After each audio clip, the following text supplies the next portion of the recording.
Hello, everyone. Welcome to the newly updated named Behind the Screen, where we aim to take a peek behind the screen of a DM's mind and witness the chaos. Today, we are doing a homebrew special, which is why these lovely people have been invited to join me today. This may be one of several homebrew specials coming in.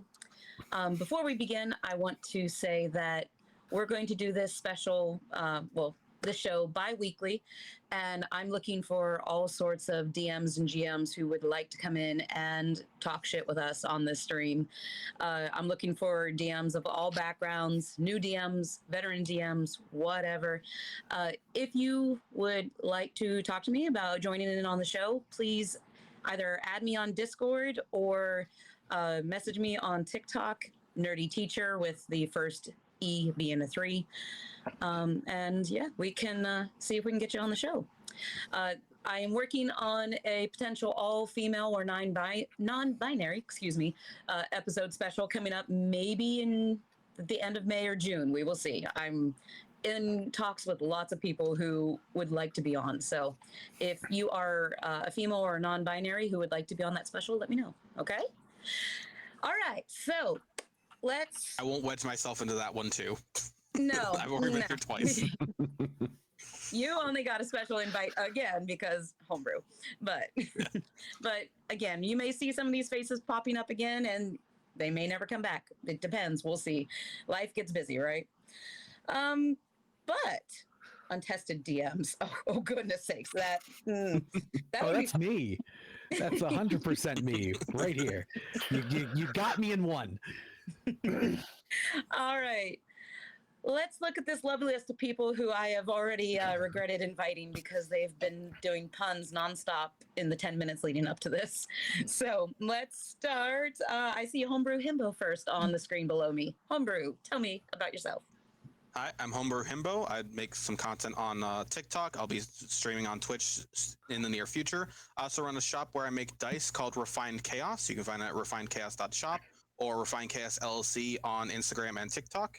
And I make all these pretty things. That light blue set. I love that one. That does seem to be the fan favorite. And Freki, TheFrekiWolf.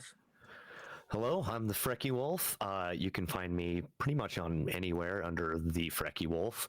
I just make stupid, cringy videos on TikTok and voice things that most people shouldn't listen to. So that's about all I got. All right. We'll go with the man who's been like my best friends for 12 years now, Pandafornium. A word. Okay. I was expecting to go last. I'm not going to lie. Hi, my name is Pandafornium. I am a longtime player and a one-time DM, and that's how I managed to sneak my way on this podcast. You can largely catch me on my stream, twitch.tv/Pandafornium. I don't stream my D&D games. I'm actually largely a fighting game player. And honestly, just happy to be here. All right. NCGoodman. Hey, how's it going? I don't really have much of a online footprint at all. This is the first time I've ever done anything on a internet anything. It's always been tabletop for me. But yeah, hi. There is a malicious reason that I invited him, and he knows what it is. When we start talking about homebrewing monsters, we'll be talking to him first. Derek is Kami. Hello, that's me.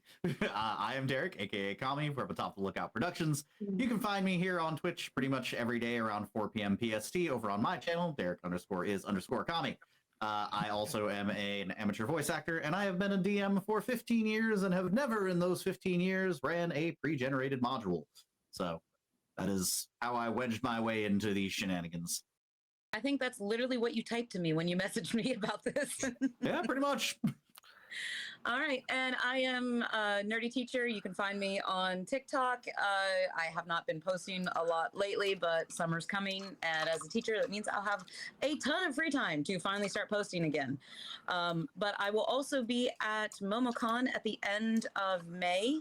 If anyone is in the Atlanta area or would like to come to MomoCon, I'll be doing miniature painting panels, and you'll find me walking around, probably in some sort of medieval cosplay. We'll see.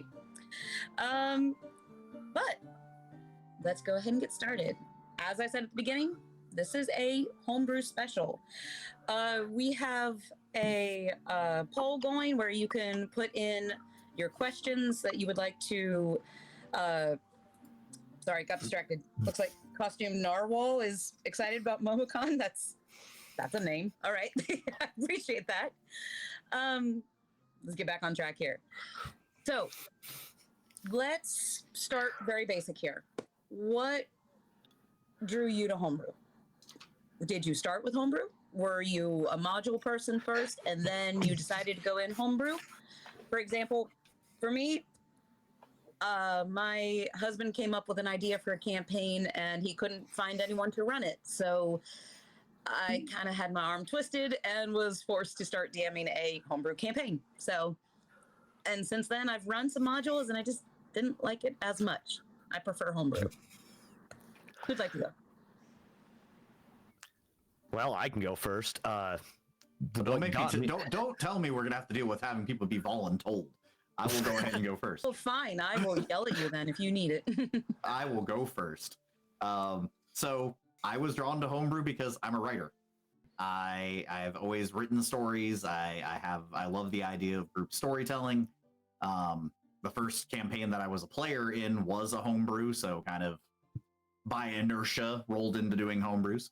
And yeah, I just when it comes to modules, I've never liked the idea of something that's so structured, because as all of us can probably attest, your players are going to derail whatever structure you have going forward. So I like the freeness of a homebrew to be able to be like, oh, they went left when I was trying to have them go straight. Not even right. I was trying to have them go straight, and they went left. Okay, well, then this is where we're going. And we can try and get back on track from there. Very good. Freki? I was just going to say the whole thing that got me into homebrew is I had no money. I had nothing. All I had was a torn up PDF, it was just a bunch of papers of 3.5. And it was enough to make a character, and I just took from that, and I would have to just make up everything as I went. And I did that for years until I was like, could afford books and stuff. And then by that point, I'm like, I'm already winging it at this point. I'm comfortable with it. So that's kind of what I've stuck with since then. Awesome. All right. I guess I can go next. Sure.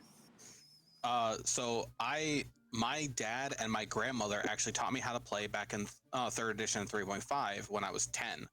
So I got basically raised on homebrew stuff, and I just never really got into modules because I don't like from the modules I've read, I don't like the layout. It doesn't feel natural to me to run. So I've just always run my own campaigns and homebrewed everything in there, including rules and items and monsters. Very good. How about you? Yeah, I've never had any sort of, well, we ran one module one time, but we didn't even finish it. We only went like 3 sessions. And because I started, back in 93 in high school, we didn't have money to do that sort of thing. So we barely could afford the books, and we just homebrewed anything that we wanted to put in the game that wasn't in the game already, and tried to make sure it was as balanced as we could make it and roll with it. Awesome. Now I will save my friend here from having to explain. He has DM'd before and it did not go well. And I love that we have that experience on here to showcase all sorts of DMs and dungeon masters. It did not go well, not by his fault. Do not lie to your audience one bit. It was 100% my fault. You just planned gonna throw right, it out there. Went left. I'm very good at improv when I'm on the other side of the table. Mhm.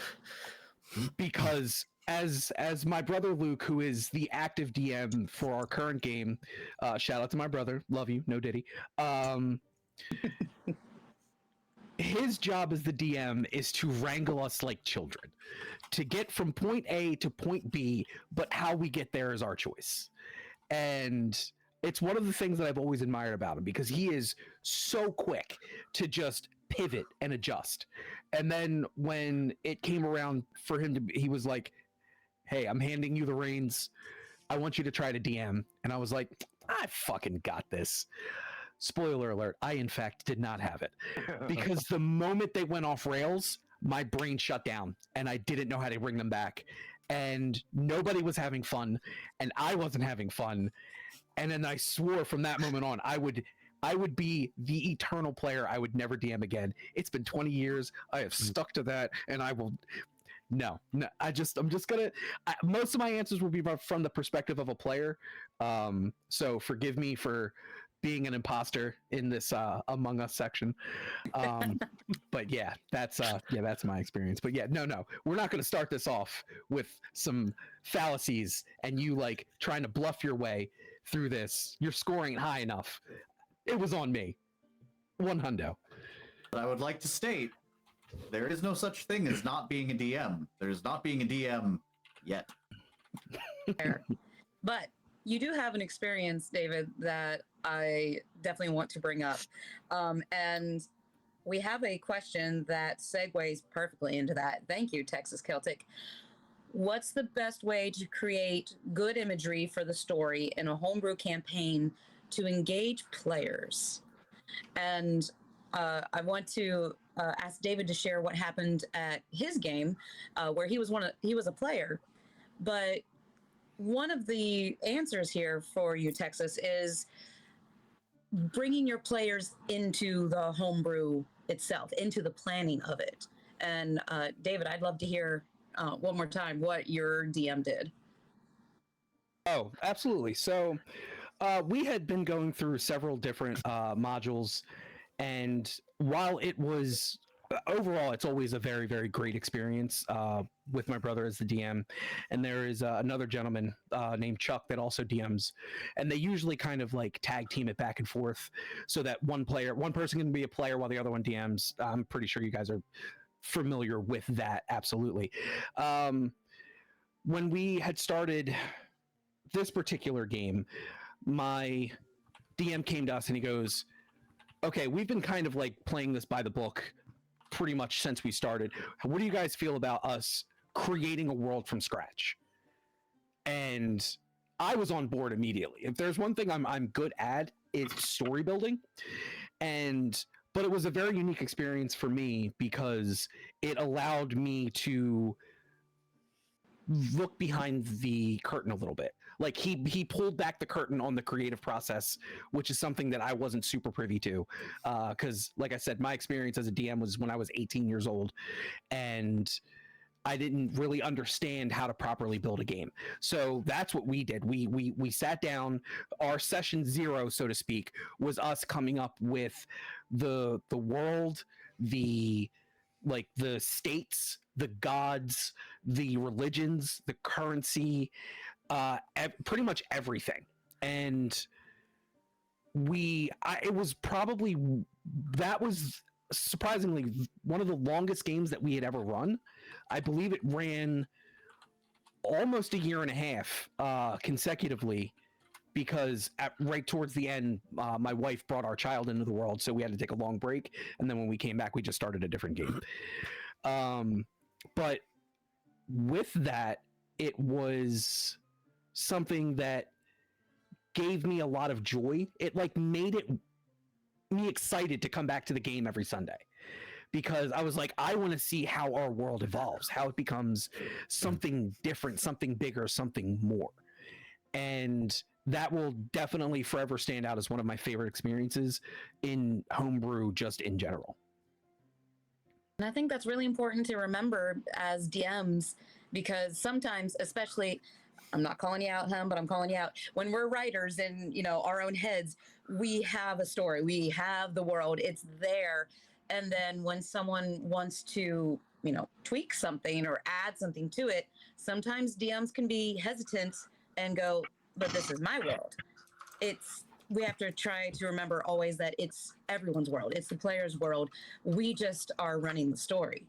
I'm currently running a campaign, and when I was starting, I was trying to world build this whole area, and a player came up and said, I want in my background for my player to go to like a magic school where they learn, how to do their spells. And I was a little off put by that. I was like, you want Hogwarts in this world? And we had to sit down and explain, no, it's not for children. It's not, they wanted a more adult version. They wanted corruption within the school. They wanted the school to be in like every major city, and they were causing havoc amongst the world. And okay, that opened up a whole new realm for me.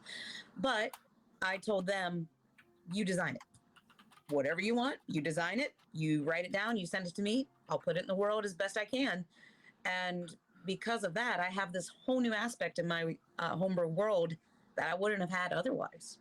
So again, let your players, help you. Anyone else have experience having your players help you build your homebrew world? I actually request that my players help.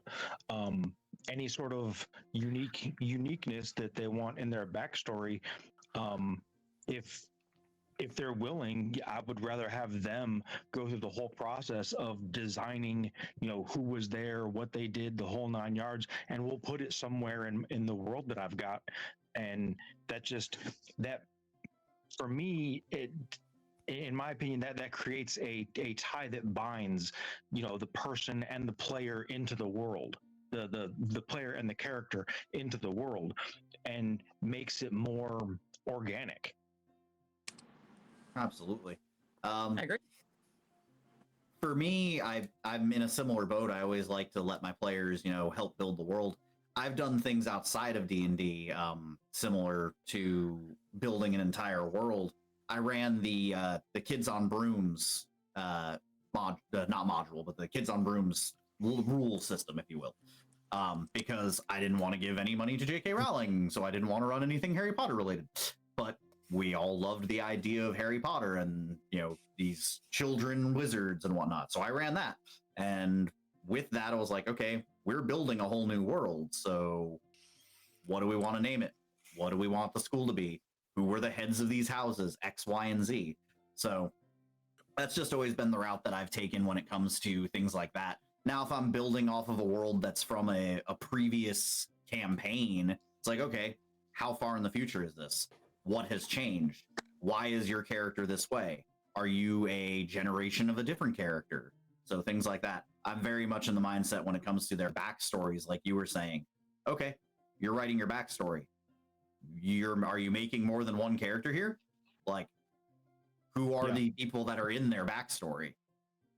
Yep. Now, I don't expect them to draw up full-on character sheets for every NPC that they're going to introduce in this backstory, but okay, who's the bartender? Does he actually have a reason for being there? It's having that Chekhov's gun idea of anything you're introducing in your backstory, does it have a meaning? All right. Freki or Homebrew? I think I have a similar way to world creation as Kami, though a little bit different. I create the skeleton work for my campaigns and my worlds. If I'm doing a campaign all in one world, then I will create the ideology or the basis for all the countries or kingdoms or whatever. The way I separate it is, or in the current campaign, I did it for all the different worlds and planets. And then after 3 sessions into the campaign, I will request that each player write out a backstory for their character, giving me where they were born, who their parents are, if they have any siblings, and give me a bunch of different interactions that their character had growing up, who these people were that they interacted with and where, and then give me the smallest, briefest little, how did your character feel that person acted? Not how did that character act, but how did your character perceive it? That way I can always take a perspective of someone's parents being absent or dismissive of them and turn it on its head and be like, oh no, they weren't necessarily absent or dismissive. They were just really busy with their own line of work or something and were not able to be as present as they want to be. And I can take those characters and I can move them around. I can take that area, I can put it somewhere roughly where they were saying, but in a much more consistent area. And I just had the skeleton work for my campaign or my worlds set up, but they give me the details. Nice. Freki? Pretty much the same way Homebrew did it. Like, I put the skeleton down, and then I have the players add in a bunch of other stuff, and then I build off of that pretty much. Awesome. In chat, author, writer, bard said, always tell my players it's not does it fit, it's how does it fit, which I think not only is perfect for this, but also sounds incredibly dirty. And I heard the giggle, but it's not, how does it, it's not, will it fit in the story? It's how does it fit in the story? Absolutely. Oh, the story. Okay. That actually fits, I feel like, with the mindset of this is going to be a lot of me just singing my DM's praises, because again, I'm answering this from a player perspective more than a DM perspective. But the way he presents when we build a world, and it doesn't matter if it's a preset world or like how we made our own homebrew. His number one rule is I will work with your character based off of what you give me. If you give me an entirely detailed background, if you have, like you said, grandparents or parents or best friends, siblings, what have you, and you explain to me their relationship, I will fit that in the story no matter what. But if you give me nothing, then I'm going to have fun with you. Yeah. And that is probably one of the telltale signs of a great DM. It doesn't matter how much or how little info about your character that you give him, he is able to work with and work in anything. And he's really good at tailoring an experience that you might not have known that you wanted. And because he's done that to me several times. For an example, we did a module with mutants and masterminds.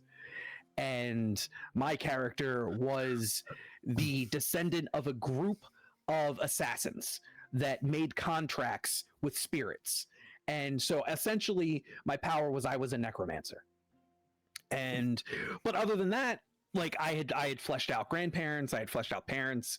I was basically Egyptian Batman. That's the best way to describe but the thing about it was that all of the males in the family were the contractors. We were the ones that made the contract with the spirits, and when our time is done, we join the spirits for the next generation. At some point, I actually ended up being, because my mother in the story was British, was from England, so I was like most of my characters, I was biracial because that's a representative of myself. It ended up being that I was a descendant of Lancelot. So out of nowhere, the Knights of the Round Table came into play, which was nothing that we had discussed. And it turned what felt like me being kind of shut back and just becoming like a background character to me all of a sudden being thrust front and center into the midst of this big story, because he intuitively understood that I was feeling like I was being left behind in the story, and he tailored an experience that just completely brought me out of my funk, and then it turned into an absolutely fantastic game. So that is definitely something that I believe that all of the DMs here have described in being able to work with just the bare bones of something. And you guys have my eternal respect for that. If I may. I do have another... Homebrew, you go first. I do have another thing to mention, because the question had to do with imagery and making it engaging. There's the imagery of the campaign as a whole, and then there's the imagery that is provided from scene to scene, that are two very different mindsets often for myself. where the imagery for the campaign as a whole, I create the skeleton work, I let my players fill in. But when it comes to the imagery for the scene, I personally run by a almost less is more sort of description system. I also call it a 2-to-1. Whenever there is one important thing to the plot, I describe that and two not so important things to the plot, all with the same amount of importance in my speech, all with the same amount of you see this and you see this and you see this, but you can't tell which one is the one I'm trying to point you at, because at the end of the day, if my players want more information, they'll ask me. If they're not interested, they're not interested. And you can't force your players to be interested in what's going on. You can only guide them. That only reminds me of the example of there's the dark and shadowy figure in the corner of the tavern, and you're describing them with great detail, and the player's like, yeah, what else? There's a goblin bartender? We want to go talk to them. Yeah. Absolutely. Yeah. Derek, what were you going to say? So the question was about, particularly about imagery, and you mentioned the Knights of the Round Table. That's one thing I always try to encourage, our baby DMs, the ones who are afraid to step foot into being a DM. It's okay to borrow from the real world. The best example I can give is from that Kids on Brooms campaign I was running. One of my best friends, our roommate at the time, Alex, if he's in the chat right now, Shiznat, his character, we were building it together, and it was okay. Well, how do we juice this up? How are you not just a regular wizard kid? We ended up making him the son of Santa Claus. Like in the world that we were building, the biggest thing about magic was intention. And his intention was to be this good kid and to be on the nice list for his dad at all times and things like that. And he was this cold character personality wise, but that was the play on the fact that, well, he comes from the North Pole. So it's okay to borrow from the real world. It's okay to make a fantasy spin on something. I know before stream, Homebrew was talking, all these fantasy puns of real world stores.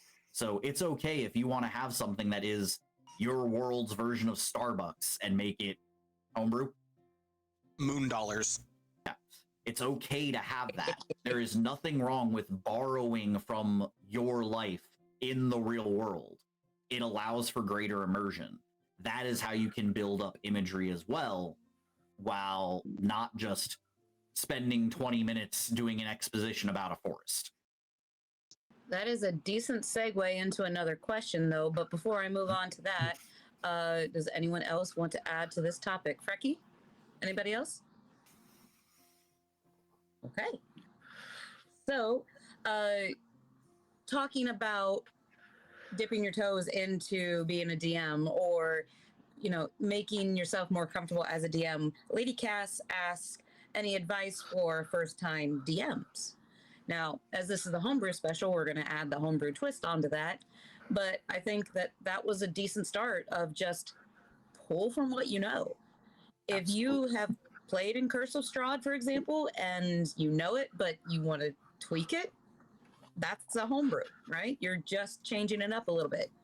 You want to do Power Ranger TTRPG, I think they exist, but if you just want to pull ideas from that, absolutely, you can do that. If your favorite fantasy series inspires you to create a world, do that. That's amazing. So, JLo's here. I have arrived. Thank you, JLo. Sorry, ADHD got me there. But if we have any advice for new DMs that maybe want to try Homebrew or haven't started it, one of the things that, again, we recommend is just play with what already exists.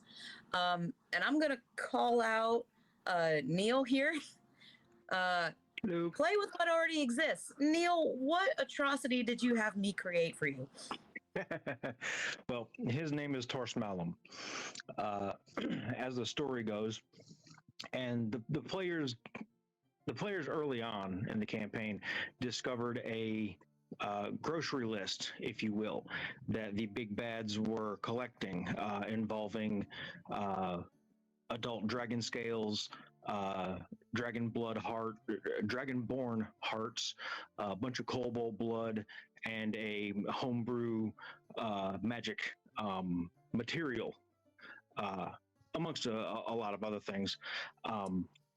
And separate to that, there was also the use of a elder brain that the players flailed violently against, but not so much fought. And later on in the campaign, as the big bads were, the big bads were trying to create a Draco Hydra. And the players thought that they were trying to summon Tiamat. What actually came of that whole thing is much worse, and his name is Torsmalum. And I don't have a good way of getting a good shot of him, but No, that's pretty decent. It is a Tiamat Elder Brain, is what I've been calling it. that's what Elder it Brain is. Dragon. It's an Elder Brain Draco Hydra. See if I That's can. dope. So That's it's dope. Chill. Tiamat went to college. Got it.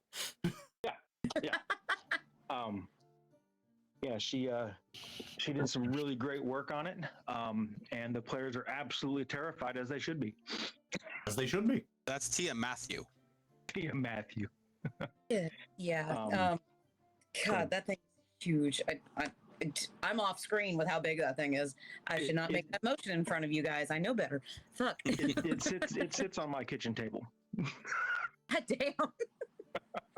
But yeah, just if you are struggling to get started, you can do research on things that interest you. Like if you really like dragons, for example, one of my favorite things, start reading about some of the lore and pick up something that interests you or makes you question, what if it was like this instead? And you got the start of something. And it might be enough to do 1 or 2 games, or you might go down a rabbit hole and suddenly you've got a whole campaign. But if you're struggling to do homebrew, start with something you know well, or just start researching something you enjoy. See, I J-Lo have a different take on that. Go ahead.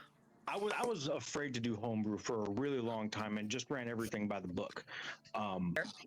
And it wasn't until I started to realize that, this little thing about this enemy needs to be tweaked to make it a better fight, and this and that, and then one tweak leads to another tweak leads to another tweak, and then next thing you know, you've got something completely new.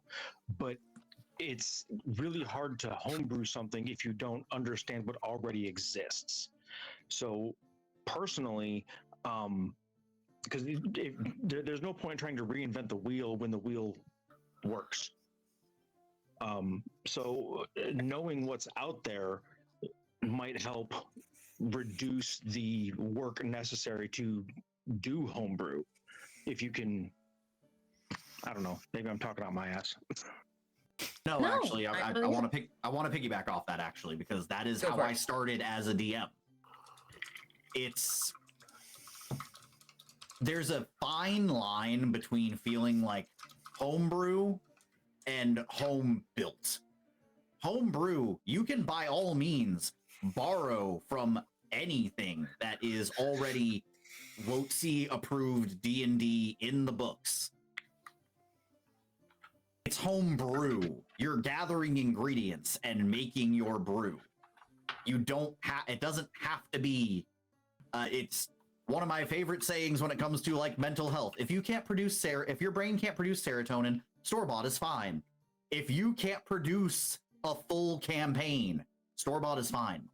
You can borrow your monsters. You can borrow your races. You can borrow a race and then tweak it. One of my biggest things because I started running during the most hated D&D of all. I ran during 4th edition, which, by the way, I am a 4th edition apologist. I freaking loved 4th edition. Sorry, but It's just World of Warcraft on paper. hey, if you homebrew it, it's not, and that's what I did. I made the effective 3.75 because That's a Pathfinder. Exactly. I mean, I basically made Pathfinder. But I would borrow a race. Let's say a player wanted to be a Dragonborn, but they're like, man, dragons have wings. Why don't any of these Dragonborns have wings? Why don't they? Why can't they? I'm the DM. I get that final say. You want wings? You got wings. I'm not going to let you fly at first level, but you got wings.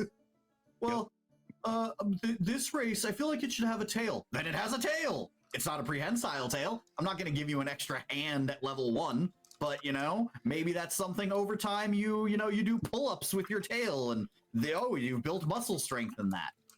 I can allow these things because I don't agree with the sentiment of a good DM doesn't say no, but they say yes and, because I believe there are times where no, but is justified. But it's your story to tell, and it's your story to let your players tell. To start, for the advice for first-time DMs is just start. Just start. It's the same as Norse Forge says when it comes to blacksmithing, just do it. You want to start? Start. It's the best advice I can give you. The only other advice I can give is don't ever compare yourself to other DMs. Yeah. With things like Critical Role and Dimension 20 becoming so big, do not compare yourself to Brendan Lee Mulligan. Do not compare yourself to Matt Mercer. Like, great, you can use them as you can by all means idolize them. Do not compare yourself to them. I'm sure we could all do amazing things if we got paid to be dungeon masters instead of, just doing it out of our own free time. Ding, ding, ding, Also, ding, ding. J-Lo Fennett just said that their DM homebrewed a Dragonborn adjacent race for their son called a Kaiju-born, basically Godzilla. I love That is that. terrifying. That's I awesome. love that. That is super dope. Let me jot that down, tuck that away for future. Piggyback off of Kami, I also do follow that same sentiment of to start DMing, just start. However, if you can't afford the books, if you can't do all of the research, Google's free.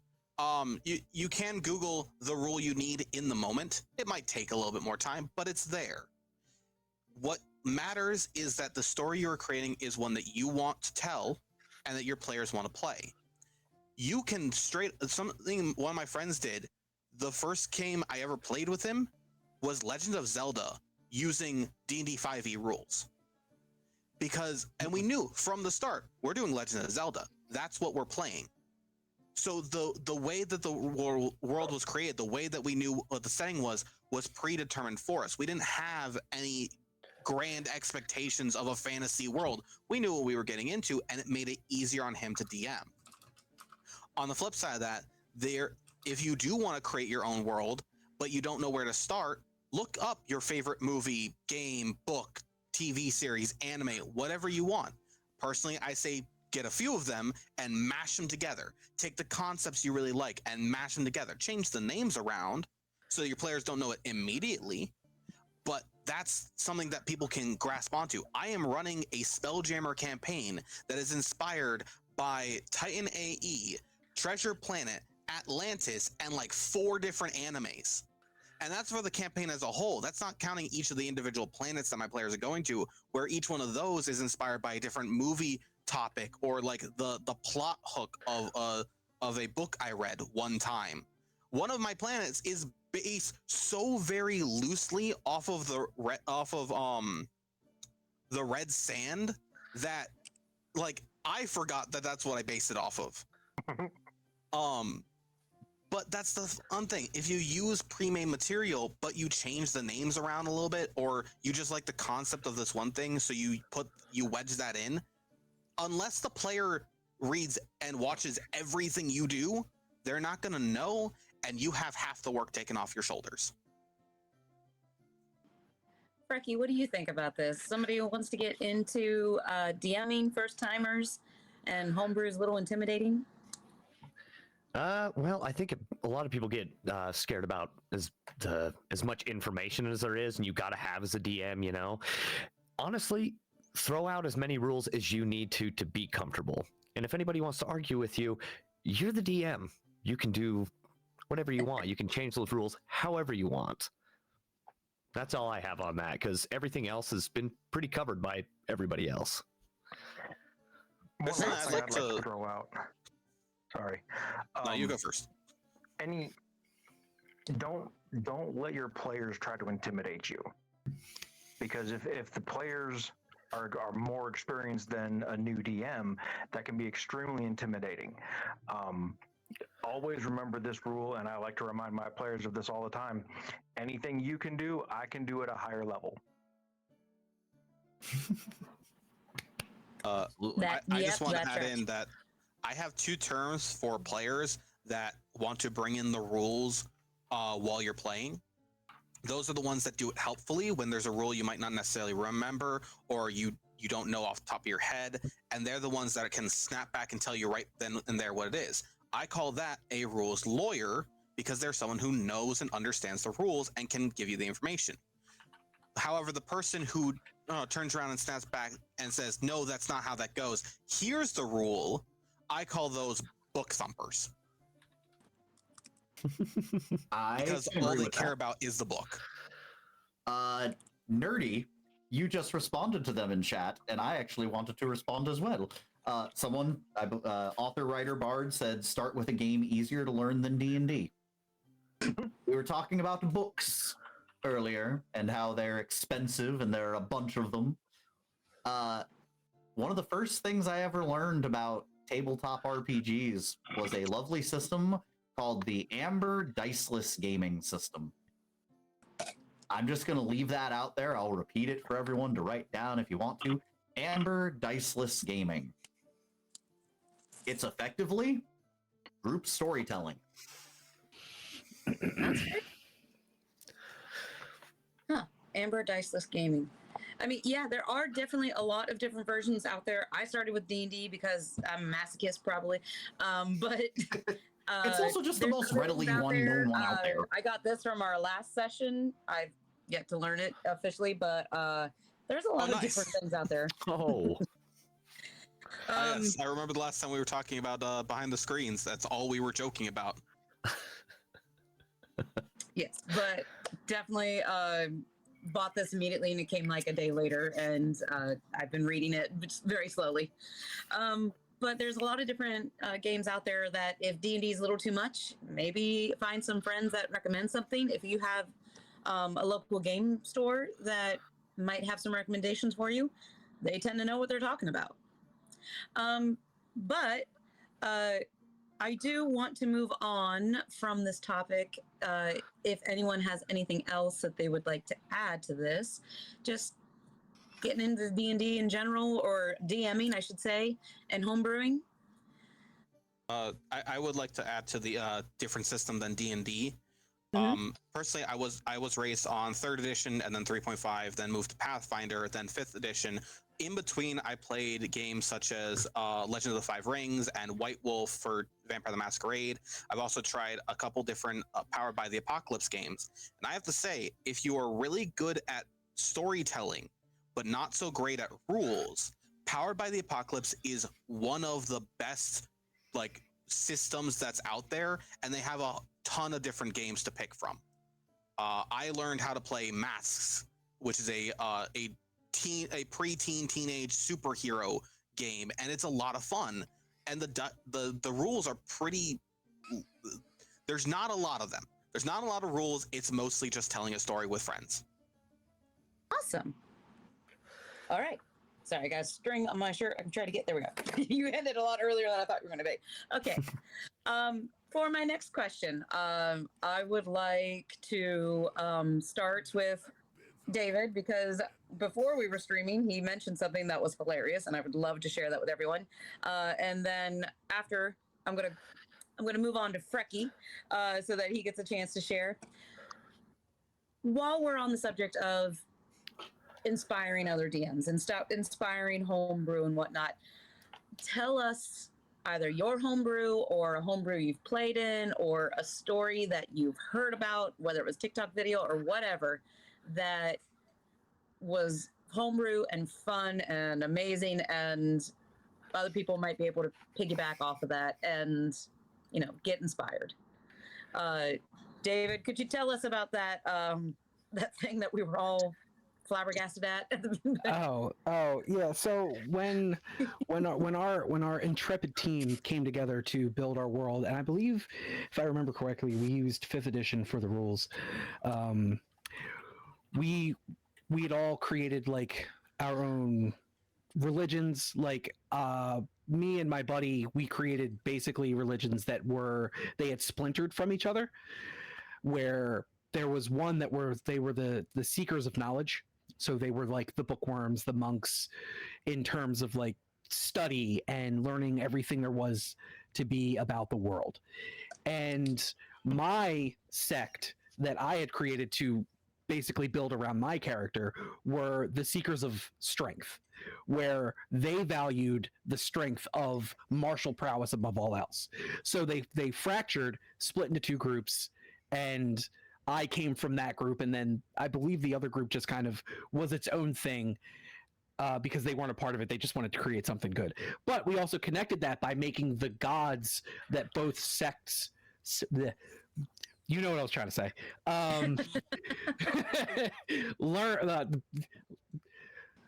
Okay, I'm not good at this. You're just gonna put me on the fucking spot like this. Yes, I am. My brain just shut down when I said sex instead of sex. You know what? Fuck it. Both gods that are a part of this like splintering group, they were twins. So, but my wife had decided that she wanted to make her character was a fishman bard, and his name was Aquama, and he is the smartest of all fishmen to ever exist, ever. He was born the most intelligent fishman in his entire fish village with an intelligence score of 8. So that gives you all that you need to know right there. And Aquama, and I guess the surrounding fishmen, believed in a god called Poshido. And we created Poshido as like a bullshit like fuck around name on the name Poseidon, and then it just eventually devolved as it is supposed to into Poshido. And the way that they served their god was to I laugh every time I say it, is to sploot things. So anything that finds its way down to their little neck of the water, they basically put it in this like quick running current and to offer it to the god Poshido. And we called it splooting, and it was a running joke forever, and it's hilarious. Her character eventually made his way to the top realm to speak with the humans and to spread the word of Poshido.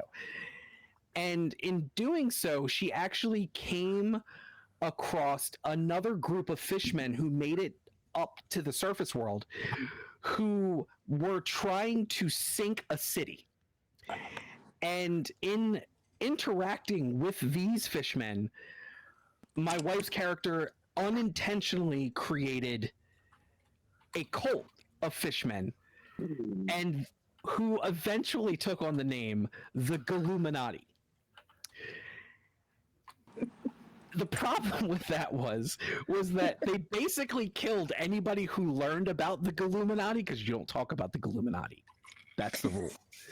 But the problem was that anytime someone inside the cult mentioned that they were the Galluminati, these stupid fishmen kept going, "Oh, you know about the Galluminati. You know too much." And they would kill them and then sploot them to Poshido. So they had this plan to sink a city, but were just too stupid to have it go anywhere. But it was one of the funniest just sections of time, period. And I love the Galluminati with all of my heart. So if you knew about the Galluminati, you sleep with the fishes? Precisely. Well, not with the fishes. You are splooted to the god Poshido, and it's not Galluminati with like GAL. It's Galluminati like Illuminati. gills. Yeah, yes, exactly. That's what I was figuring. Like gills. And you said it was a fishman bard, right? Yes. My wife's character was a fishman bard, and it was So so was really good at singing the scales. My wife can't sing to save her life, but she did a wonderful job. I honestly believe of all the characters that she's created, Aquama was probably my favorite. 100%. I mean, I did put you on the spot, but I'm telling you, chat is eating this up. They are loving it. Also, Texas Celtic said that Cult of the Gluminati needs to be the name of the episode. But this is why I love Homebrew so much, because you get this weird stuff that comes up that creates these fun stories. Freki, do you have anything that has stood out to you? Your favorite, your funniest, just anything? You're gonna make me follow up to the Gluminati? It's kind of hard. I can't live up to this. Wait a minute, hold on. What did you just say? Oh, good, it'll be. Well, hold on. What did you just say? Nothing. I didn't say anything. I No, don't know no, what you're talking about. You said the No. Gluminati. You know too much. I don't know. I didn't say anything. Wait, Panda, you're talking about the Gluminati. You know too much. Homebrew, you just talked about the Gluminati. You know too much. It's like losing the game. You talk about the Gluminati. You know too much. No, fuck. Oh shit. So one of the things that stood out to me. Okay, we was, need to make merch that the shirt says "Ask me about the Gluminati." The back I has like to say that. you know too much. You know too much. Oh, in the chat, poor Smitty though is talking. That's my brother. That's the DM. So he's filling in extra information that I am leaving out. Apparently, you didn't even mention how they were trying to sink the city by manually digging out the water table with shovels that they'd stolen over like 200 years or more. Because they're stupid and you know too much about the Gluminati. That's all I'm saying. Good luck topping that, Freki. I can't. Popo joined the chat, by the way. I'm Popo. Oh no! Wait, what are we not supposed to talk about? Exactly. It's like Yeah. Fight Club. Yeah, exactly. Yeah, no. There's a good chance to talk about our campaign, and I can't think of it now. Yeah, I don't think that's that. where I'm sitting. Yeah. I will be right back. Secrets. My wife needs me, so I have to step away. I apologize. No worries. No need to apologize. I'm sorry. Yeah, you're going to have to follow up on the Gluminati, but The best thing I've had happen so far is the way I started the campaign that I'm currently doing, which this is like a 4-year long running campaign. But when I started, I had them start as kids, and they got to do all these like so far lighthearted adventures and just do stupid stuff as kids. And then I gave them their horrific, bad backstories. I killed their parents. Their other parents were evil. I did all sorts of stuff like that. So that was like something that stood out to me. Yeah, I can't follow up. no, you're fine. I absolutely. Oh, I think I know what Popo's talking about now. Don't say it. Don't say it. Don't talk about it. Well, I could go next and talk about it. That's what we want to do. I mean, we're in the middle of an Do ad it. break right now, so maybe he'll miss it. Go.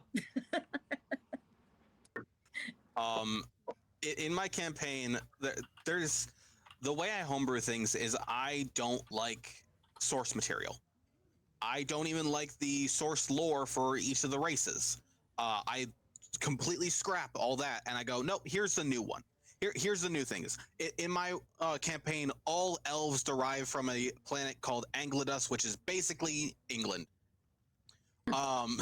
They have spread out all across all the other planets, finding their different artifacts or scriptures or small endangered groups of people and bringing them back to Angladus to keep for themselves. But with that being said, I rewrote Dragonborn to be only specifically half dragon, and I rewrote lizard folk to be one of two types of lizard folk, either those derived from other lizard folk or primordial lizard folk, which are derived from half worm. So you have half dragons, you have half worms. Popo's character is a dragonborn, and he his whole character is searching for his missing father, who's a bard, Air Genasi, and his mother talks shit about him all the time. So his character is out searching to hunt down his own father. The now running joke, because of one good roll, is that every dragon in the campaign that shows up will be in some way related to his character. Because of one good roll, the black dragon they're about to encounter in a couple sessions is his aunt. The red dragon in this portal painting that he found is his trapped uncle. Oh, jeez. I'm going to go all the way back to what I have are the primordials, which are the ancient beings that are the originals of every subrace that exists. All dragons are derived from this primordial one. I'm going to have that be his great-great-great-granddaddy, and he's going to show up. Just because of one roll, I have changed a lot of my campaign just to be, okay, let's homebrew this in. Let's make it so that now every single one of them is related to his character, just to mess with his character a little bit more every time. But I like to do that. Well, my wife is playing a lizard folk, so I had her roll, and her character is half worm who was abandoned on a planet where there's no magic, raised by a bunch of undead. I'm not going to explain why that works, but just believe me, it does. And because of that, her character is obsessed with creepy things and undead and became a necromancer, but didn't want people to shun her, so she pretended to be a cleric. Or at least, did things that were cleric-y so people assumed she was a cleric. And that roll? Oh, yes, that roll. So Popo can't roll dice for himself while playing because he's on the road driving. So instead of having him roll a number and then if he beats a DC, I say yes, I told him to pick the number and I would roll. When we were talking about this, he said 17. I told him to wait until the actual session. The actual session came around. I asked him for the number. He told me 17. I roll a die. You son of a bitch. It was a 17. 17. So 17 is now the number I despise the most as well. We all have those things that have now just like slightly irked us because of something that's happened in the campaign at some point. Number 17. That's an interesting one to have on your list. Any monsters or NPCs cannot have an AC of 17. It will either be a 16 or an 18. Fair. You just avoid it at all costs. All right. Let's see. Anyone else have any interesting homebrew campaigns or sessions or little things that have happened that you think the audience would enjoy hearing? I could talk about how my first character that I ever played, like ever dedicatedly played, basically became the D&D version of Deadpool. Okay. So, not as a DM, of course. Granted, being a DM, I was able to bring in an idea here. But so my DM ran death saving throws a little differently than most do. It was still your traditional. You have 3 death saves. If you fail on your 3rd, you're dead. But you weren't allowed to say anything because, well, you're dead. You're unconscious. You're dying.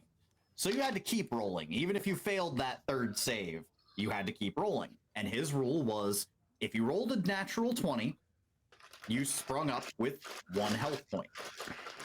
And I questioned him, because I had been dead for a good 8, 9, 10 rounds at that point.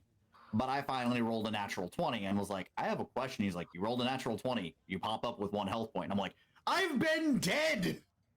Not unconscious, dead! That is our mayor. He has been dead for 3 days. No one has checked up on him. So I popped up with 1 HP, and I asked him, I was like, so I have an idea. I was dead, right? And I would have seen the visage of death. Either you can call that the Raven Queen or whatever. But I would have seen this. Could I basically play Deadpool? Could I be obsessed with wanting to die, basically? And, yeah, he was like, I love that. Yeah, every day I'm going to have you roll basically a psychosis check. And we just ran with it. And it was perfect because I was playing a sword mage. So I was like, I've already got the swords. So yeah, I ended up co-opting that into how I DM. Anytime for me, I run that system. You're gonna roll, and you're gonna keep rolling. I don't care if you failed your death save. You're gonna roll until combat is done. If at any time you roll a natural 20, you pop up with 1 HP. If we get to the end of combat and you've been dead this whole time, and we're gonna tally how many natural ones you rolled, you might just not be able to be brought back. So Lady I ended up Cass co-opting asks, that. did the DM want to sew your mouth shut too? No. Thankfully, as much as I played Deadpool, my DM loved puns, and that's my general form of comedy is puns. So yeah, I got away with some stuff. Fair. Would not have flown that way in my if I was a DM. So many psychic damage rolls. Too much. Nerdy, Neil. I have a question real quick. No, On the if 19th, it's a are pun. you No, DMing? if it's a pun. Is it a pun? It's not yet. Okay. On the 19th, are you DMing? That's not official yet. I'll say Okay. I'm is that- debating. I will play a bard just to pun if I have to. There may be a one-shot happening on the 19th. It's still in the works, and I may be DMing, and we may have some special people in there. But I will bring in a homebrew rule of psychic damage if you use too many puns on me. excellent. The Bardic College of All right, Fun. so instead of bard, play a paladin so I can heal myself. Got it. As Popo tells Derek that he needs to sit in on the one shot. I'll say I can either be player or DM. And Neil, any fun stories? Anything that comes to mind when you think of fun homebrew? As far as homebrew, other than Torst Malum here, it's in the campaign. It's been kind of fun that one of the big bads is the father of one of the players, one of the player characters, and he's a lich. Ooh, that's But good. the only other really funny thing that sticks out to me is when one of my players, playing a dark elf monk, got his ass handed to him by a blacksmith wearing nothing but a loincloth as he was getting ready for bed. The player attempted to interrogate him, so he broke into his home with the blacksmith's wife in bed, and he attempted to assault the guy. Well, interrogate, not assault. And he rolled so poorly, and I rolled so well that he was disarmed and thrown out the window. Damn. And he continued to. He wanted to get back in to get his weapon back, and he used the slippers of spider climb to climb up the wall and try to leap off of the wall using a whip-like a homebrew weapon to snag the weapon back because it was stabbed into the floor through the window. And the blacksmith shot his weapon as it came through the window to get his other weapon. The players razz him for it a lot, and unfortunately that player is no longer in the party due to lifetime constraints. He now works night shift, so he can't be in our in-person games. But I have his notebook because he was our note taker, and that entire session is not in his notebook, and I find that absolutely hilarious. Okay. Oh my god. Hey, moderator, can we block these people? Krillin Rusty and Derek is Kami. They're just leaving puns all over the place, and yeah, can we get rid I'm sorry. Krillin Rusty with the fucking Worcestershire almost made me spit my drink out. That fucking got me. I tried. I love that pun. That I'd never heard it before, and I just happened to look up and see It was it, the Worcestershires. and fucking just demolished me. Good God. Damn it. Am I the only I person live in the world who just like okay, I don't live in it, but I live near Worcester, Massachusetts. So I at least know how to actually pronounce Worcestershire. Oh And a my buddy god. asked me if I had heard the pun about Notre Dame, and I said, I think it rings a bell. See, I looked up a book on Pavlov's dog in the library. The librarian said it rang a bell too. Okay, I we're like devolving here. We back on track. One campaign, people. One campaign. If you can hear me clap once. Dear God. Anyway, I'll wrap this up with I've always talked about my first campaign, my first homebrew campaign, where it was basically the players wanted to play a group of bards and go around and play rock and kick ass, and that's basically what we did. So and it turned out to be a very deep, dramatic, and very traumatic story based on what I put the players through. So don't be afraid to take the fun idea that your players come up with and use it to dig the knife in a little deeper, you know? But the campaign I'm running right now, this might inspire some people with some ideas. I created a new pantheon for the entire realm, and my players had some input on that too. Just if they wanted to have a god of music, for example, that their player could worship, they got to create that.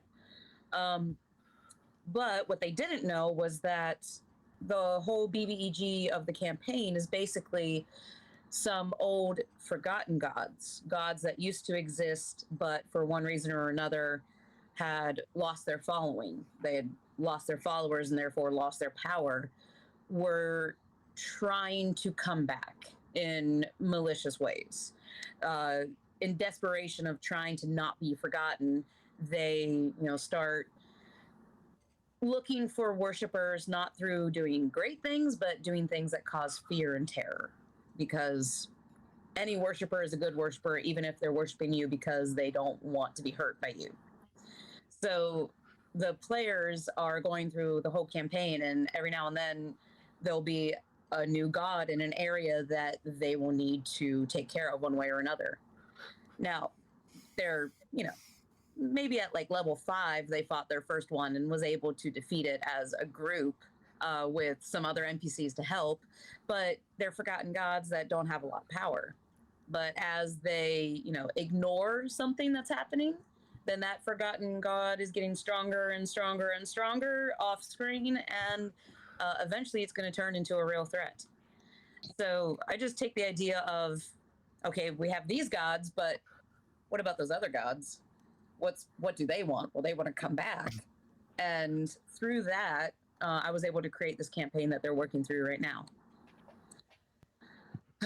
But I think the best thing about Homebrew is just you're able to take whatever your players want and either make it amazing or make it amazing because you made it awful one way or another. Absolutely. Stop with puns in chat. Try to catch up. Mine wasn't a pun, thank you very much.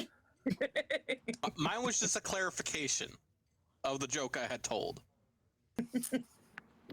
All right. So a reminder to chat that you can leave a question for us about homebrew or being a DM in general, and we will see if we can help you and take a look at that. I see a lot of questions that are just basically about how to, get started, how to start as a DM. I feel like we have a lot of aspiring DMs here that just need that little extra push. And I don't have a question in general for that, but just that little extra push for these DMs. What do you say? I have one other advice, and it's the advice I gave one of my friends before he started being a DM. You don't need to know all the books. You don't need to know the different third-party books. You don't need to know all the lore of the worlds. You don't need to know the DMG, in my opinion, either. You need to know how to make a character, and you need to know how to play a character. If you can play a character, you can run a game. Because all you have to know is what to ask your players to roll. Everything else is just made up on the spot. You don't have to have a plan. You don't have to know where you're going. If your players want to go in a direction, You let them go in that direction. You follow them and tell them what they need to see. Otherwise, all you need to know is what they have to roll. The hardest part, in my opinion, about D&D as a whole is combat. Everything else is easy. Question in chat. So you need to play D&D first? I'm going to say that's a mixed answer. No. I'd say you need to know how to play, not play. Yes, I would say zero experience when I started playing. Nothing. As I said, don't As a DM, I had nothing. As I said, don't compare yourself to Brennan Lee Mulligan or Matt Mercer or whatnot. But if you watch, or even Dustin, because Dustin, Tanis is an amazing DM. Don't compare yourself to them. But if you've watched Roll for Cake, Mountains of Madness, Critical Role, Dimension 20, if you've watched a D&D stream and get the general gist of, oh, that's how you play that, then you can DM. that's why I said it's kind of a mix answer, because in my opinion, it's easier if you've played, because when you play, you're only worrying about your character, what your character is doing in that moment, and you learn through the DM asking, okay, now I need you to make a perception check. You learn through experience. I'm a very tactile learner. I have to actually do it to be able to learn how to do it. But as author, writer, bard in here says in all caps, heck nah, they hadn't played for their 10 years that they were DMing. They hadn't played. So do you need to? No. Does it help? Maybe. It depends on the person. Yeah, it really depends on who you are. Yeah. You see, I'm very much on the side of there's no need, operative word need, to be a player, prerequisite to be a DM. I was actually, when I was first learning role-playing games as a whole, I was actually gate-kept out of being a storyteller or dungeon master or whatever, because the people that were in the group that I was kind of in just kept saying, well, you don't have enough experience, you can't do that. And that kept me out of DMing for a really long time. And I feel like that stunted my ability as a DM, because I was just constantly told, no, you can't, because you haven't been doing it long enough. And that's not in any way, shape, or form true. Not at all. Like,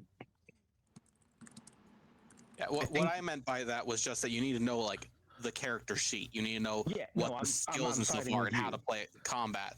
I did not mean to imply that you need to have played. No, I was siding with you. There's no need to. Being a player is not a prerequisite to being a dungeon master. That's what I'm getting at. But the people that I was with thought that was the case. And if you hadn't played for 5 years, then there's no way you could possibly understand DMing, and that's simply not true. No, it depends on the person and their brain and how that works. I'm sorry, who did I cut off? Can I tack on something from a player perspective though? Yes. It's not even from a player perspective. It's from like a voice acting perspective, because when I was initially getting into voice acting, I decided to go to a voice acting class and have a coach. And one day my coach brought in several people in the business, casting directors and such like that, to give us ideas of like the inner workings of how they pick voices and things like that. And one of the questions that was posited to them is, well, how do I know I'm right for the job? Like, how do I know that my voice is what someone needs? And I think that applies to being a DM. But the answer that one of the casting directors gave us, which resonated very well with me because I suffer really, really badly from imposter syndrome. I always say that I'm not worth doing something. And that includes voice acting. Like I get complimented on, I've actually done some voice acting for Nerdy for some of her games as some of her big bads. I've gotten glowing reviews and a lot of trauma from her players. My players hate him. They've never met him. They hate him. But I also always tell myself that I don't deserve the chance. But her response was, the number one thing that is stopping you is you. So you need to learn how to get out of your own way. And I think that is the best answer for almost anything, and that includes starting a game as a DM. Just get out of your own way and play. And that's something I need to tell myself as well, because my table is telling me constantly, you need to run a game. I think that with the experience that you've gained at the table as a player, you can run a fantastic game. But the imposter syndrome creeps up, and I go, I'm not good enough. Like, I'll never be at, like, don't compare yourself to other people. I've heard that several times tonight. I constantly compare myself to my brother and go, I can never run a game as good as he does. But just get out of your own way. That's really what it all, I talk a lot, I'm sorry. That's what it boils down to. Just get out of your own way and just do it. Just do it. See, that's what would make you a good DM, because all of us talk way too much. So does that mean you're going to run another one shot sometime soon? Dude, literally in Discord, my brother just said, you need more experience. And his partner was like, time to run a game. I was like, I hate you. No, best part. Run a game with complete strangers. We won't have any idea what the comparison is supposed to be. It's also a good idea. Something to And think hear me about out. is Whatever game you run, I have this really good group for you to include. Their name's the Gluminati. You know too much. You know too much. shit. Streamed blind one shot. Interesting. Whoever wrote Honestly, I'm curious about what that means. So That reminds me of a one-shot idea that got passed around a while ago that some people might have heard of, where all the players have basically blank sheets, but the DM has all the full sheets. And as the players try to interact with the game, try to do a thing, you're like, oh, you want to roll nature? Well, you have a +7, so your total is actually going to be this. And they'll frantically fill in their character sheet as they find out different things about the character. you go to talk to the bartender, and they look a little trepidatious. It's not common that they see dragonborns around these parts. Oh shit, I'm a dragonborn. I love that idea, except if I was the DM running that, I'd be like, wait a minute, where's your statue? Wait, that I would not be able to keep track of everybody's stuff. It would be a little too much. If I did that, I'd have to keep it to like maybe 3 or 4 players.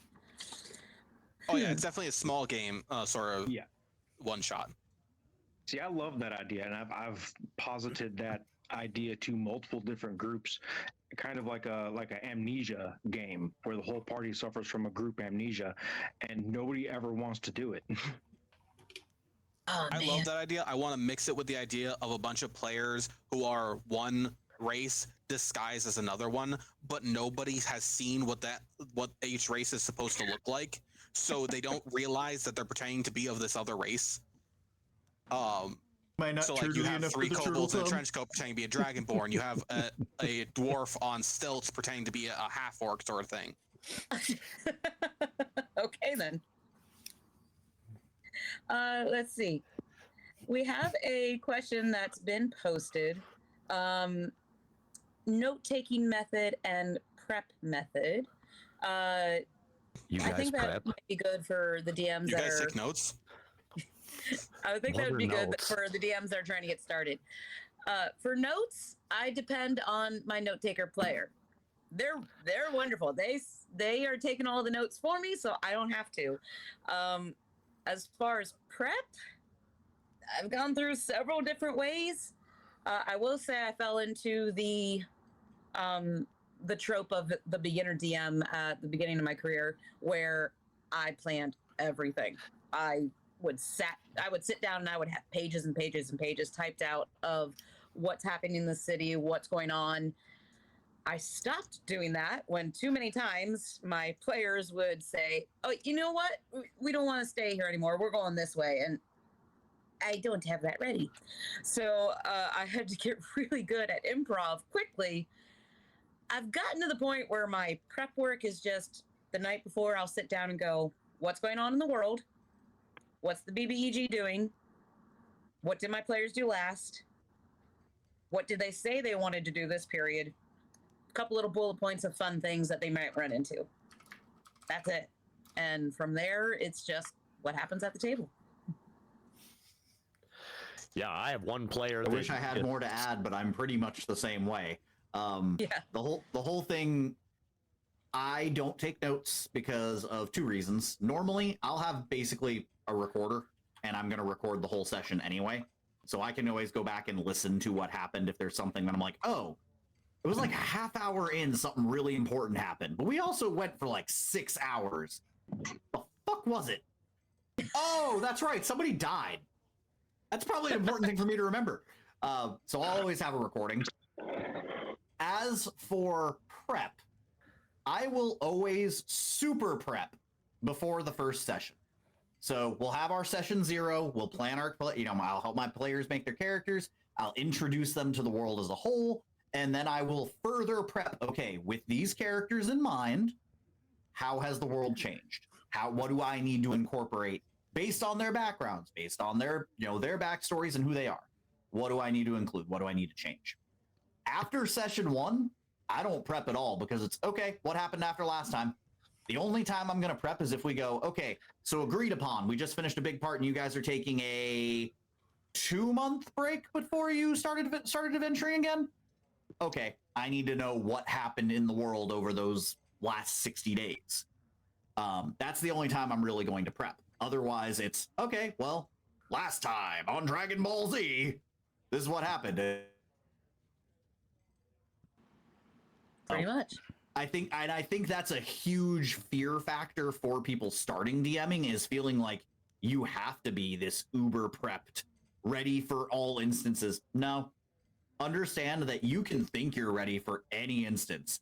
You have prepared for every possible play in football. And then your player walks up with a cricket racket going, hi. They walk up with a wiffle ball bat. Yep. DMs are the best at faking it till you make it because we don't know what's happening. We have no clue. It's actually one of the weirdest suggestions I ever give, but I think Panda will be able to agree with me on this being a voice actor. It's a weird thing. It's a weird correlation of DMing and voice acting. If you're able to, take improv classes. 100%. Take an improv class. The best thing that you can do as a DM is be ready to improv, because it's incredibly unlikely that your player is going to say or do exactly what you thought they would for you to be able to be like, aha, in my notes I had that you were going to do that, and I'm going to say, you're a bitch. I will say my prep setup is almost identical to Kami's. I do a super prep before the game starts. I'll have like the world as a whole or the campaign settings and everything set up. I'll have like the idea of, okay, I want these elements to show up at some point, and then I'll make adjustments based on the players' backstories. But I have a slightly different way of prepping for each session, which is I will look over the previous session's notes, which at the end of every session, my players will take notes, and I'll take notes on like what we believe happened during it. I'll do the most big key things that I think the players had interacted with during that session, and then the players will put from their perspective what they thought happened, and that will be the notes for the session at the end.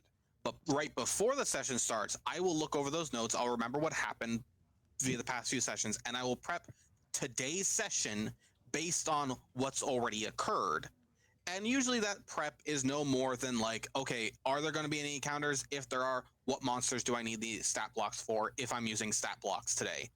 Are my players going to be interacting with any NPCs? Let's get a list of names set up. I don't know who they're going to go with for yet, who they're going to be correlated with, but I'm going to have a list of names.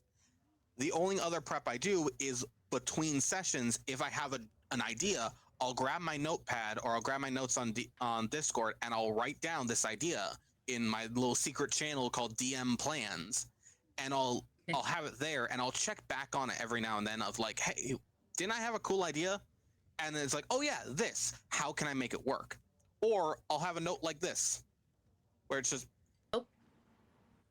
okay, it's just Sexy Goblin. Sexy Goblin, False Hydra, kill the cleric. Sort of thing where it's like, okay, just little notes of stuff to do. And it's just like, how can I fit that into the session as we're playing. Not, okay, I'm going to push my players in this direction. No. My players tell me the direction they're going, and I let my things fall into place from what they say. That, And I think oh, sorry, go ahead. that's where a lot of, no, you're fine. I was going to say that I think that's where a lot of DMs have trouble at first. And Panda? No.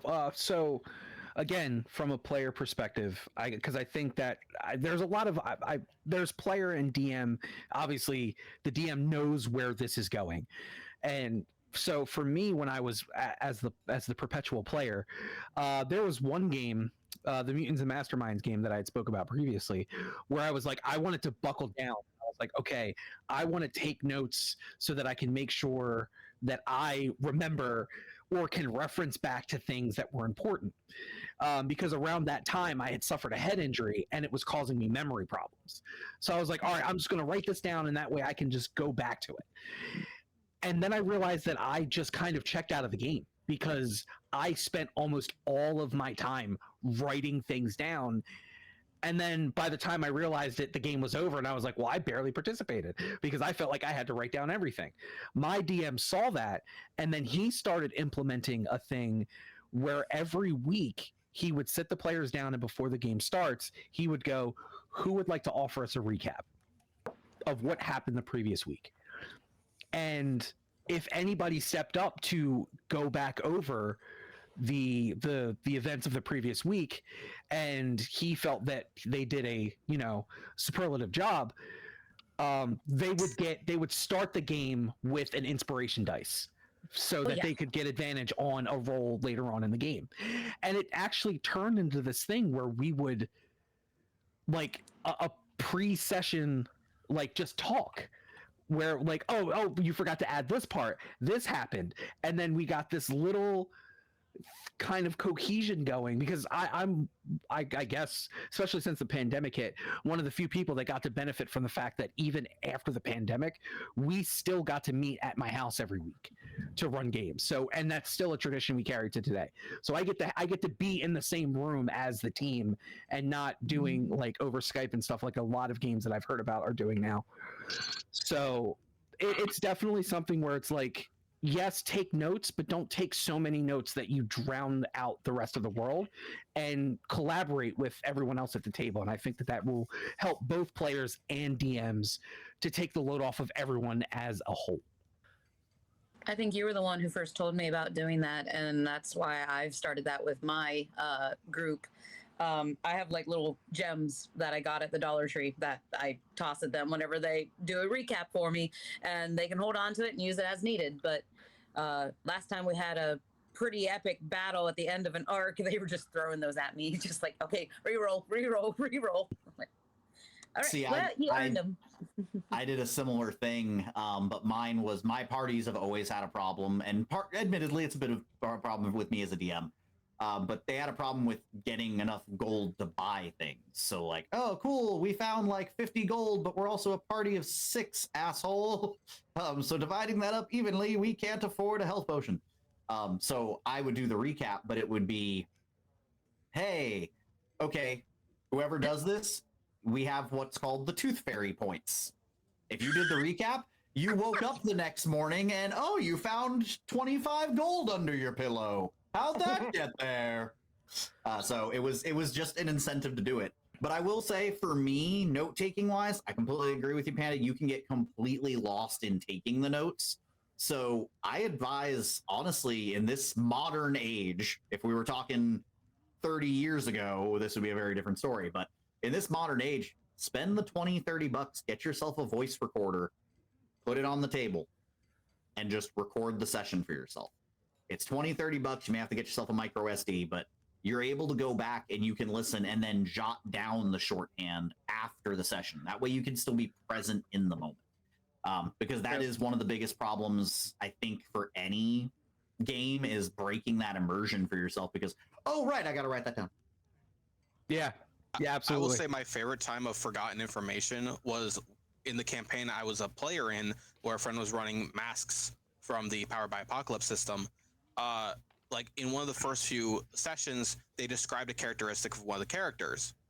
None of us really realize that was what was said or remembered or took notes. And it wasn't until a year later that she was going over the recordings of those sessions and went, "Did you guys remember that this character is blue?" And we're like, "No, none of us remembered that." And suddenly you're blue. I've been blue the whole time. Wait, this character's blue? Has been the whole time. Neil and Freki, would you like to add any thoughts before we move on to another subject? As a DM in this modern world, I've stumbled across an app called RPG Notes. It's got like a maroon background with a gold D20 with 2 gold quills for the emblem there, and it has allowed me to. It's set up like folders in Windows, where you open one up and you can put more folders in there and open that and more folders. And if you're into hyper organization, well, what I call hyper organization, and maybe it's not, that has allowed me to compartmentalize my world in a way that my brain is able to go, oh, I need to pull up this NPC. Well, I go to this one and you're part of this faction in this city, and okay, well that's where that guy is. And I've got, descriptions of cities and places and all sorts of stuff in there. That's what I use. All right. Freki? I mean, I have one player that is aggressive on taking notes for everything, so all I do is I have just a notebook on hand and I keep just main basic points, and that's pretty much it. I will occasionally message my players. I have them all in a chat, and I will say, I just want to double check that I'm not forgetting something. So if you feel like we're not approaching your character arc, or if this thing hasn't been mentioned in a while, or if you just want to remind me your character's main motivations at this point, because it might be different than what it was at the beginning of the character arc, message me. Just send me a message, update me on what's going on in your character's brain, because as the DM, I think I know what they're thinking. Oftentimes, I will totally forget, oh yeah, they did go to that magic school and they did find the controversy that was happening there, and yeah, we still haven't touched that. So every now and then, just ask your players, hey, am I forgetting anything? I'm sure they'll tell you in a kind way most of the time. All right, so we've talked about some of the great things of Homebrew. We've talked about some wonderful stories of the Illuminati and whatnot. She knows too much. Thing now, damn it. Tell me about a time when maybe in Homebrew you made a mistake, or you've heard about a time when something went too far, too wrong. You gave the player something and then you went, oh no. A time when Homebrew went wrong. HomebrewHimbo, that's a face. Last session. Okay. Wow. Last session, literally a week ago. 2 weeks ago actually, because we were supposed to be playing this coming Saturday, but and we play every other weekend. But one of my players is on a cruise right now. Oh, well, fair. I set up a bunch of traps because one of my players is notorious for setting off all of the traps. He will make an action, realize, oh, nothing went wrong with the way he expects the trap to go, and then go to actually interact with it. The first one was he thought a chest was a mimic, threw a dagger at it, nothing happened, so he opened the chest. It was a spring-loaded mace. The next one was he saw another chest, was afraid that this time there'd be a mace, kicked it across the room, nothing happened, so he opened it. It had a glyph of burning hands. So he's notorious for encountering every single trap. I set up a little pool of liquid in the corner of a room where on the other side of the room were some statues. And he filled up his jug with this liquid. And I was kind of coaxing him into drinking the liquid, but anytime my players say anything in a joking manner, I always say, are you sure you want to do that? Because I can't tell if you're in character or not. is this something you actually want your character to do, or is it something you're just making a joke about? So he said, I'm going to drink the liquid. I'm like, is that something you want to do? And he went, no. I'm like, damn it. So close. They tested out the liquid, and it turned out that it turned anyone who drank it into stone, like instantaneous. They completely they encountered this giant, this monstrous necrotic centipede, and one of the players just shoved it in its mouth, and it turned entirely to stone. So they went and they went to get more of them. I'm like, okay, not a big deal. They across all of the characters, they probably only have a few bottles here and there. Not a big deal. I forgot that one of the characters is an artificer alchemist with 2 barrels in their bag of holding. With some high rolling, I allowed them to fill 1 barrel and did a lot of math to find out that based on the weight the barrel capacity is, the weight of liquid and everything, they got 8 gallons worth of this liquid, which is equivalent to about 46 bottles.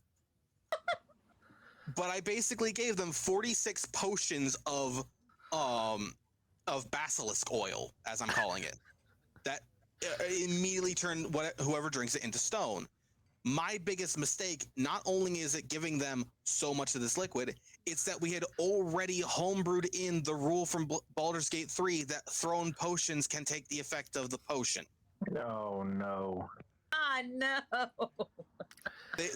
Yes, as Popo's saying, they kept trying to test out the potions by screaming for science and throwing them at things. They threw it at a goblin. The same player that had the barrels put it on the ground and used catapult to launch it at a goblin. The problem is the damage that the catapult did was enough to kill the goblin before the potion could take effect. So they had to find a new for science target. So yeah, my biggest mistake is giving them way too much of that liquid. That's hilarious. Not double checking character sheets. And just thinking on that, one of the problems that comes up when you have something like that is the DM overreacting. Because having done that, you absolutely could in the next session be like, oh well, the potion only lasts 24 hours. You know, it's they don't work, they expire, they're not as potent. I am doing a slight thing and whatnot. I don't like poisoning the cookie, so I gave them a reward that I will let them have it. But I am going to do a small thing because we do bring a lot of logic into our game at times. The liquid isn't all individually bottled, it's in a barrel. Barrels have 2 forms of draw from them that a buddy of mine who does alcohol making was telling me about. One of which is the barrel absorbs liquid, and the other part is that the evaporation out of the liquid, you lose some of that liquid over time. So the longer they have the barrel without dispensing into bottles, the less total they will have. But they're not going to lose all of it. I'm not going to make it all expire. But I'm definitely not going to have them have all 46 bottles by the end of this. If the barrel absorbs the potion, does the barrel turn to stone? I would say no, because the barrel's not a living being. Because you have said this, I am now homebrewing a new type of alloy, which is a stone wood mixture. And it is now the barrel itself will be malleable as wood, but as strong as stone. So it's some rock hard wood is what it is what you're telling me. Yeah. That's what I'm hearing. I mean, they want to resell the potions as potions of stone skin. So what I'm hearing is they're gonna have some rock hard wood in their sack. Yes. And the stone foreskin on top. I meant the stone skin on top of that. Damn. Damn. Why do I do this to myself? Okay. But what I was gonna say is be careful, DMs, because if you do have an accident like that and you're like, oh crap, I just gave him something overpowered, don't take it away, okay? Because if you take it away, then the players will resent you, honestly. I had it where a DM told me that my character, who was an alchemist, could make a potion of healing in an hour. And I went, that's cool. And we're about to go on a week-long hiatus, in character before the next mission. Guess what my character's doing? She's just making a bunch of potions. I had like enough to give everyone like 10, simple potions of healing. And we were a small group, like four players. And I thought that was amazing because it was like, we're good. We don't have a cleric. This is, a way that we're going to have healing. Immediately, the DM instituted a curse on my character where if I came within 10 feet of a healing potion, it would not work. My curse just stole the aspect of the potion. And like that sucked. Like I had this really cool thing and then it was taken away from me. And that campaign also died like 2 sessions later. We did not appreciate that DM. So just a heads up, if you give your players something fancy, don't take it from them fully. Maybe you'll have to talk to the players and draw it back a little, but don't take stuff from them because they're going to resent you. Yeah, I did that same type of thing. One of my players, he really wanted a broom of flying. And I was like, yeah, sure. It's an uncommon item. No big deal. And then they went to the next big city that they were going to. And it was because it was the capital of the empire. So of course there's going to be lots of magic shops there. Well, now all of my players have brooms of flying. And I very quickly realized that is going to drastically diminish the aspect of adventure that I was planning on, because now they can just fly from city to city without ever encountering much on the ground. Sure, their camp might get attacked in the night or they might awake to an ambush, but I mean, you don't meet many people in the air. You got yourself in a why didn't they just use the eagles kind of scenario. Yeah. Non-martial answers that, actually. But now you have access to all those fun flying monsters that you don't normally get to use because they're overpowered. And the funniest part is, they were on their brooms headed into this, dark swamp forest, and they started to be affected by the harpies that were down in the trees with their song. And my mom, who is new to tabletop gaming as a whole, at 65 years old, I gotta say, she's doing a great job. Her first instinct was I pulled up an image of a harpy and I showed her this is what is down there, and she flies down face to face with it and she's like, I want to converse with this thing, and I'm like, it doesn't want to converse with you, Mom. My laugh was because Disaster Club, that's an awesome name. Disaster Club said, so they're going to run into bandits like a biker gang, but instead of bikes, it's going to be brooms. And that is a wonderful image in my head of these guys, just big, bulky guys in these tiny ass brooms between their legs, wearing like leather armor, holding on to daggers. Clean sweeps, and you just stumbled on your last biker gang. I'm using that. When it comes to fighting us, you're gonna bite the dust. Keep the attitudes in check. That shit don't fly around here. Boys, sweep them under the rug. When you come to face us, you'll have met your broom.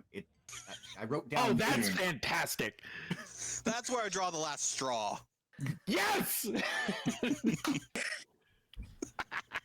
All right, everybody ready to roll their psychic damage? I've lost count.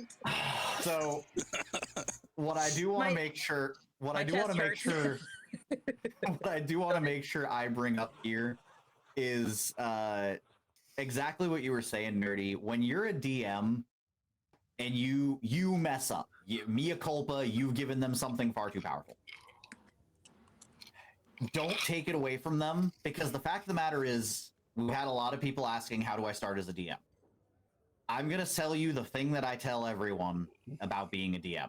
Your job as a DM, there's a common misconception. You have some DMs that feel this is them versus the players. It's not that way. Your goal should not be a TPK. Your job as a DM is to simply dole out the consequences or rewards of their actions. Conversely, you're dishing out the consequences or rewards of your own actions. If you as a DM screwed up and gave them something that is nearly game breaking, guess what? You better strengthen your game so that it doesn't get broken by that. You don't take it away from them. I can actually talk about something again. It's like I said, it's from a player experience. In one of the games that we had somebody else, another friend of mine, run.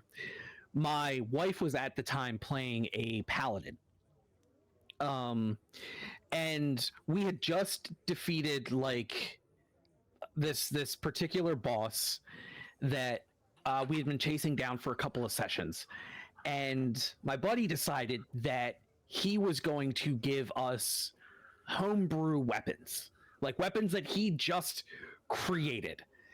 And he's like, oh, you only get one this session and you get to decide who gets it. So we had decided to help my wife like get more into her character. We were like, we'll let you pick. Worst fucking mistake I think as a group we have ever made, because my wife picked a broadsword that the DM had made that did, I think it was like 3d10 of damage. We were level 3. That sounds like the best mistake ever. Oh my gosh. That doesn't sound like a mistake at all. But what he failed to account for was that my wife took smite. Oh no. So it was literally anything she touched was fucking disintegrated. But the problem was that she was the only one with a weapon that strong, and he tried to create creatures that were matched to her to give her a challenge, but in turn made them stronger than we could deal with as a whole Too strong party for the group. Yeah. Right. So that, unfortunately, that was a very, very fun game, but unfortunately it ended up not lasting as long because he kind of wrote himself into a box that he couldn't get out of. The problem is he literally wrote your wife into having to have main character syndrome. Basically. Like, and sometimes the best way to correct your mistake does require experience to know like all the options as well. Not everyone can make the mistake of giving a 3d10 broadsword to a level 3 party and be like, oh, I have a solution. Some do fall flat. There are also solutions to that too, where you have larger groups of smaller enemies, because that's a big 1 damage hit. It doesn't help around crowd control. So there are solutions. My solution to the basilisk oil is very simply introducing the monsters that exist in D&D that have petrification immunity, as well as introducing the alternative item, which I'm going to call Gorgon saliva, which can undo petrification. Absolutely. Sun Area said, does durability start being a possibility? Sorry. I can see where that could be a way to make it to like limit it in a way. The problem therein lies though that you're still kind of going along in my mind, you're going along the frame of thinking of, oh shit, I gave this to my player, I need to take it from them. You're just taking extra steps to do it. So like you're automatically putting an extremely like obviously overpowered weapon on a time limit. And I don't think that may not end up being fun either, especially if it's something that you introduce as a result of that weapon. If it was there from the beginning and it's an established fact, I think that's perfectly fine. But if it's like, oh, like they say, like if you give someone a toy and then you break it in front of them, they're not going to be happy with it anymore. Like they're not going to want to play anymore. And see, go ahead. Who did I cut off? Go ahead. And see, I would have gone the route of let you have the sword for a few sessions, a few battles, things like that. And at some point, literally, you said, well, then you break the toy in front of them. I would have it be that, maybe that sword does get broken, and now it's a quest to repair it. Because then, as a party, okay, we know this thing is super powerful. It's been our Deus Ex Machina this whole time. How do we fix it? How do we fix it? Not just your wife's character. As a party, you're going, we need that. Yeah, I would have done something similar, but instead of breaking it, damage it. Instead of doing 3d10, now it does 3d8. The die size goes down, and they have to find out why. Oh, it's taking damage. You now have to find a blacksmith capable of repairing this legendary sword to get it back up to that d10 die. But the more you use it, it's going to drop down again to a d6, and then again to a d4. And eventually you're going to have just 3 damage, plus 3 damage if you just keep using it. Yeah, and I actually like those suggestions. That's kind of I feel like that's kind of like a hindsight thing, like because these are things that I wouldn't have even thought of.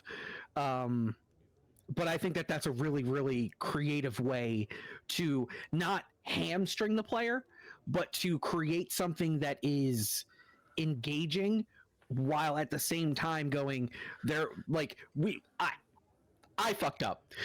You kind of have to pay the price, but you can get it back, and that's the balancing act, I think, as a DM that is hard, especially when you don't communicate with your players properly. Because I've been a part of some games where that like what was wanted of the player wasn't communicated properly, and then the DM gets frustrated. So then the DM just starts kind of like spite dropping enemies that just beat the dog shit out of you.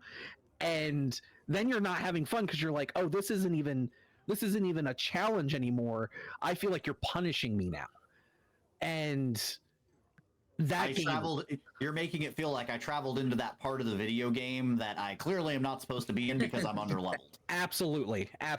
And I will say that changing the amount of enemies or changing the level of the enemies that you are going to have an encounter is my least favorite form of balancing a mistake, because it very much is I messed up, here's the punishment for you. And some players, honestly, you gave them something overpowered. Let the combat end in one turn. Now the players feel that they're overpowered. They're going to likely seek out more dangerous things on their own because they feel overpowered. Don't force them into the balanced combats.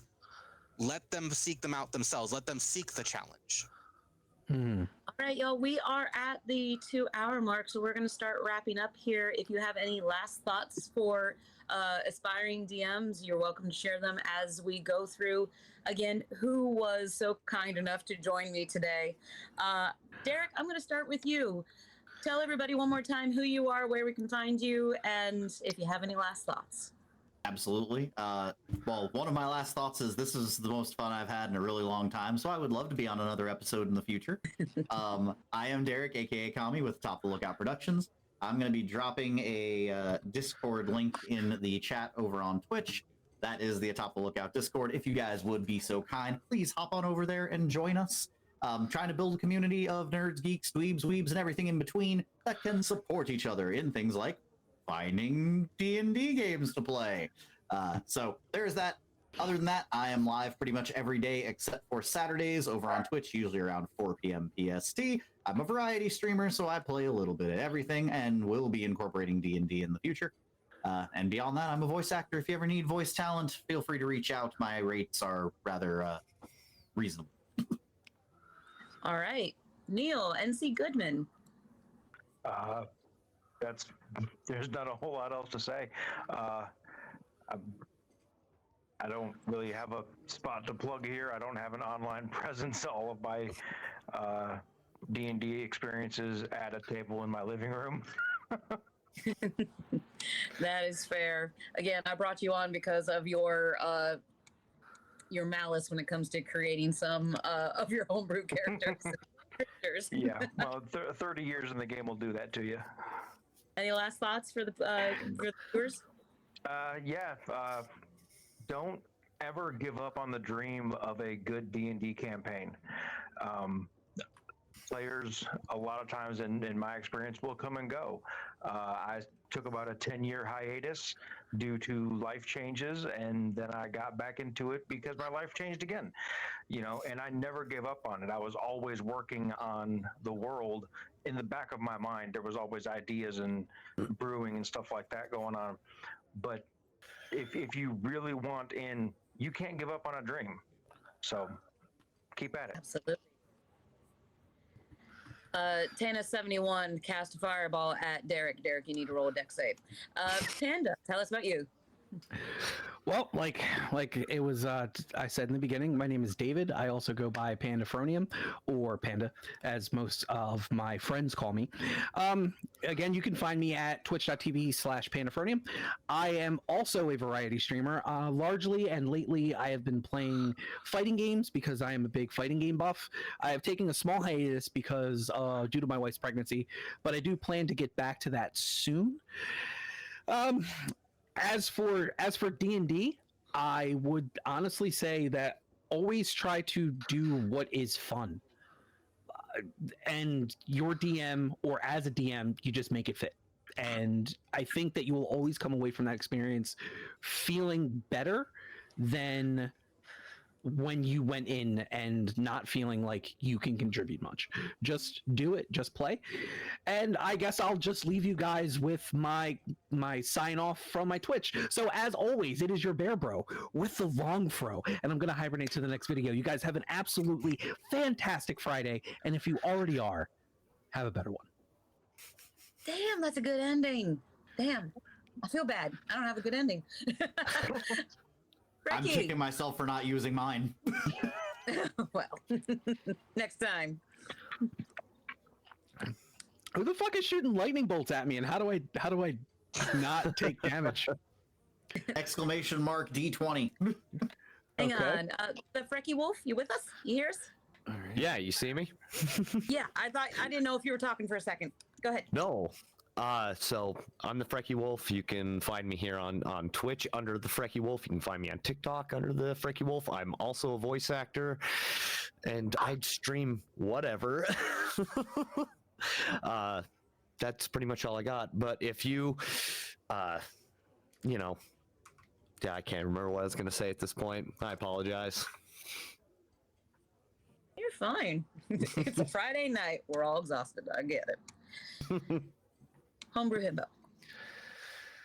I'm the HomebrewHimbo. You can find me on TikTok at the HomebrewHimbo. I also have a shop that is Refined Chaos LLC on TikTok and Instagram, or refinedchaos.shop, where you can buy shiny click clacks that I make. And honestly, this was one of the most fun things I've done in a while. I love talking D&D. So I will sign off with my own ending, which is remember, love yourself, love each other, be careful about those around you, and remember the 3 C's: concern, consent, and communication. Have a good day. That's a very good one. I like that. Well, what'd you do to me, Tanis? Investigation check and discovers a swamp gas bubble. Lovely. Thank you. Oh, great. Oh man, that stinks. I am NerdyTeacher, and I'm regretting my life choices that have led me to all these puns today. But you can find me on TikTok. You can add me on Discord. My name is the same in both. And again, I will be at MomoCon if you're in the area at the NMA in Atlanta. Come say hi. I'll be around. And I would just leave everyone with a curse and a blessing of may all your rolls be crits. Have a good night, everybody. Thank you for joining us. Very well.